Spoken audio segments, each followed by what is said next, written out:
Ayun, Bismillahirrahmanirrahim. Meron naman tayong tanggap. Reno 5. Yan. So, lumobo na yung battery niya kaya nabasag na yung likod. Ayan, so papalitan na natin siya ng battery. Ayan. So, ang battery niya nga pala is BL-P819. Ayan. So, sa mga gusto magpa-repair, punta na kayo dito sa aming shop. Sa SM po kami, SM Bacoor, 4th floor, Cyberzone, Mobile World Store. Ayan.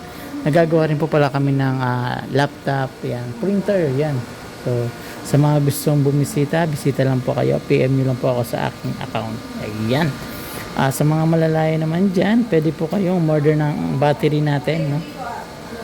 Ilalagay ko na lang dyan sa yellow basket. Ayan. Sa mga gustong mag-order, yan. So, PM nyo lang ako kung wala dyan sa yellow basket para mailagay natin yung gusto nyo mga bossing. Kung anong unit ng inyong phone. Ayan.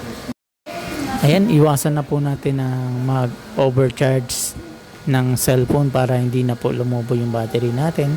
At iwasan din po natin na china-charge habang ginagamit. So, yun, nakaka-epekto rin po yun ng paglobo ng battery. So, ingatan natin mga boss para iwas lobo at iwas disgrasya kasi kadalasan pumuputok yung battery kapag na-overcharge natin habang ginagamit pa yan. So may init kasi yung phone dyan. So iwasan po natin yun, no? Yun po, paiwasan din natin sa mga bata lalo na pag ginagamit habang nagcha-charge, nag-games. So umiinit kasi yung board niyan. So baka mag-short yan. So ingatan po natin yung mga batang paggamit ng cellphone na nag-games habang nagcha-charge. So pabantayan na lang din po para naman maiwasan natin yung disgrasya. Ayan.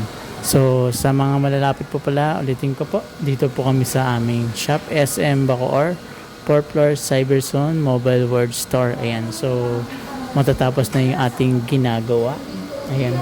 Sa mga gusto mo palang bumisita, no? Meron po rin po kami ditong bagong phone. Ayan. Samsung, Vivo, Xiaomi, Oppo, Vivo, Tecno. Ayan. So nagbebenta rin po kami ng mga brand new.